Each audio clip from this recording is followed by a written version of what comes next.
C'est le Radio Cote et son électron libre sur le 104.8, l'émission déjantée du mercredi soir. Alors, monte le son. On accueille tout de suite Elisa qui va nous parler d'une boisson qui elle aussi fait monter les degrés en soirée, mais plutôt ceux d'alcoolémie. Elisa, tu vas donc nous faire voyager. Salut mon bon Terence, ce soir on va faire un beau petit voyage ensemble effectivement. Tu sais, on n'ira pas sur Mars, mais un peu plus loin encore. Pas sur Saturne, pas sur Neptune, non, bien plus loin encore. Terence, mon bon Terence, as-tu déjà entendu parler du fameux cosmos ? Viens avec moi, n'aie pas peur, on embarque. Dans ton baluchon pour partir, 3 choses. 3 petits bagages, Terence. Rien de plus pour atteindre cette destination tant convoitée qu'est le cosmos. Le premier bagage, 2,50 €. Rien de plus, rien de moins que ces petits euros que tu trouves en grattant au fond de ta poche. Toi, étudiant fauché ou plus nanti, 2,50 €, tu le sais, ne changeront rien à ta vie. Toi, misérable louvaniste, que ça soit au Colruyt, Deleuze, Proxy, Aldi ou Spar, tu trouveras avec ces 2 petits euros 50 de quoi voyager pour ce soir. Le premier bagage étant ces 2-3 pièces. Le deuxième est la base, Terence, et c'est là qu'on en arrive au breuvage tant attendu. Le vermouth. Prononcé vermouth par quelques non-initiés que je ne désignerai pas, le design de la bouteille varie en fonction des marques. Mais même si c'est ultra bon marché, ça reste plus ou moins classe, à chaque fois. Il y a quelques arabesques dorées par-ci, un petit 365 écrit en lettres argentées par-là, une suggestion de dégustation plaisir au dos de la bouteille. Bref, les créateurs de ce doux breuvage ne lésinent pas sur la décoration pour faire oublier le goût infâme qu'aura la longue route de ton voyage. Ah, et certains pseudo-sages ont déjà essayé de nous faire gober que gna gna gna, dans un voyage, ce qui compte, ce n'est pas la destination, mais le chemin qui est important. Non, Terence. Non, chers auditeurs et chers louvanistes, non. Dans le cas du vermouth, ce qui nous intéresse, ce n'est pas le chemin ou la consommation du vermouth, mais la destination, le cosmos. Nous n'allons effectivement pas nous intéresser au goût ignoble qu'a le vermouth. Enfin si, un chouïa quand même pour la forme. Avec un goût sucré et légèrement amer, le vermouth exhale savamment les arômes d'un délicat assemblage de vin, d'herbes, de racines et de fleurs. Voilà, vous en savez assez, bien assez même. Comment ? Dis-moi comment, Terence ? Comment un breuvage peut-elle être si bon sur papier et si exécrable en bouche ?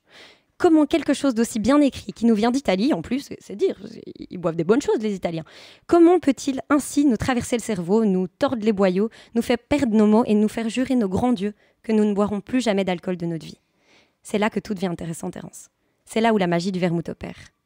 En 2 temps, 3 mouvements, comprenez, 3 shots, cette douce saveur agit et te fait avancer dans le voyage tant attendu dont nous parlions au début. Action-réaction, telle est la devise de ce fripon. C'est là que, miracle, le goût s'efface, tu n'en retiens que le plaisir, et la rebelote, 2 temps, 3 mouvements, donc 3 shots, le plaisir continue, le voyage s'éternise.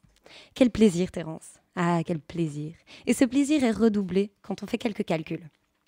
Je ne suis pas une grande mathématicienne, sache-le, mais je vais vous épargner ces quelques calculs, chers auditeurs. Faisons la fameuse équation du rapport dit qualité de vin. Un vin, tu l'achètes 3 €, 15%, mal de tête. Mal de tête assuré, ça sent la piquette. Une bière, ok, c'est pas cher, 5%, pas mal. Mais quel mal de ventre, dis-moi.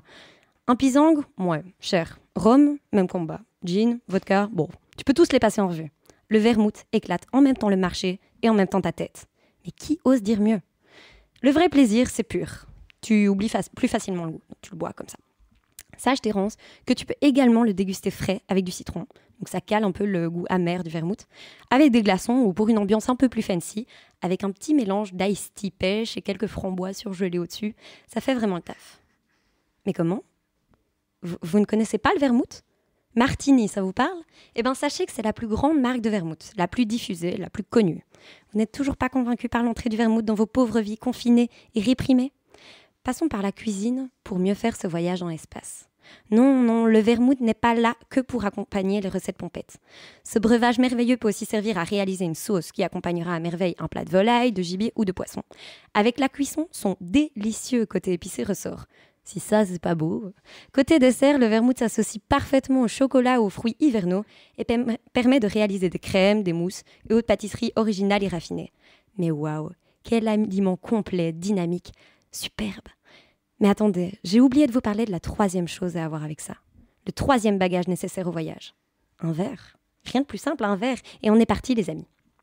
Je suis flattée qu'on m'ait ainsi donné la parole au micro de cette prestigieuse radio pour parler de cette jolie passion que j'entretiens, qu'on entretient tous radiopotes, avec le vermouth, avec cette boisson tout bonnement dégueulasse, mais qui, ô miracle, nous transporte au 7e siècle, en un claquement de doigts, en une petite soirée au radiocote, en 2-3 shots et hop, coup de fusée vers l'espace.